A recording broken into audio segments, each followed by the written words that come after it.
Hi welcome back. So ಈಗ ತಾನೇ NCERT exam ಮುಗಿದಿದೆ. ಬಟ್ NCERT ಎಕ್ಸಾಮ್ ಮುಗಿದ ತಕ್ಷಣ ನಿಮ್ಗೆ ಫ್ರೀ ಅಂತೂ ಇರಲ್ಲ. ಯಾಕೆಂದ್ರೆ ನೀವು ಇನ್ನೊಂದು ಎಕ್ಸಾಮ್ಗೆ ಪ್ರಿಪೇರ್ ಆಗಬೇಕು, ಅದೇ KCET ಎಕ್ಸಾಮ್.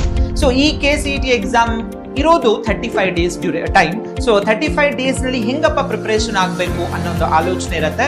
ಸೊ ಅದನ್ನೆಲ್ಲ ದೂರ ಮಾಡಕ್ಕೆ ಇವತ್ತು ನಾನು ನಿಮ್ಮ ಮುಂದೆ ಬಂದಿದ್ದೀನಿ. ಯಾಕೆ ಅಂದ್ರೆ ನಮ್ಮ TTT ಅಕಾಡೆಮಿಯಲ್ಲಿ ಕ್ರಾಶ್ ಕೋರ್ಸ್ ಸ್ಟಾರ್ಟ್ ಮಾಡ್ತಾ ಇದೀವಿ. ಈ ಮಂತ್ ಅಂದ್ರೆ ಮಾರ್ಚ್ 16 ಇಂದ ಟಿಲ್ ನಿಮ್ಮ CET ಎಕ್ಸಾಮ್ ಸ್ಟಾರ್ಟ್ ಆಗೋವರೆಗೂ ಕ್ಲಾಸಸ್ ಕಂಟಿನ್ಯೂಯೇಷನ್ ನಡೀತಾ ಹೋಗುತ್ತೆ.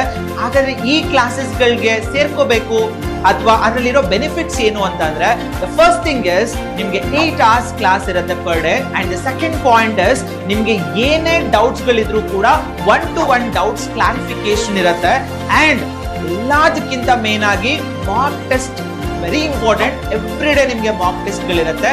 ಸೊ ಎಲ್ಲ ಬೆನಿಫಿಟ್ಸ್ ನಿಮ್ಗೆ ಸಿಗಬೇಕು ಅಂದ್ರೆ please visit our TTT academy. And ನಿಮ್ಗೆ ಅಕಸ್ಮಾತ್ ನಿಮ್ಗೆ ನಾವು ಆಫ್ಲೈನ್ ಬರ್ಲಿಕ್ಕೆ ಆಗಲ್ಲ ಅಂದ್ರೆ we are also provide online, offline as well as the recording classes. So ಆ ಕಾಂಟ್ಯಾಕ್ಟ್ ನಂಬರ್ಸ್ ಎಲ್ಲ ಇಲ್ಲಿ ಕೆಳಗಡೆ ಬರ್ತಾ ಹೋಗುತ್ತೆ. And also we are also providing a TTT academy live learning app ಅಂತ ಕೂಡ ನಿಮ್ಗೆ ಪ್ರೊವೈಡ್ ಮಾಡ್ತಾ ಹೋಗ್ತಿದೀವಿ. ಸೊ ಎಲ್ಲಾ ಬೆನಿಫಿಟ್ಸ್ ಗಳನ್ನ ಪ್ಲೀಸ್ ಯೂಸ್ ಮಾಡ್ತಾ ಹೋಗಿ. And you will get a very good marks also. That is what our TTT Academy specialty. Thank you.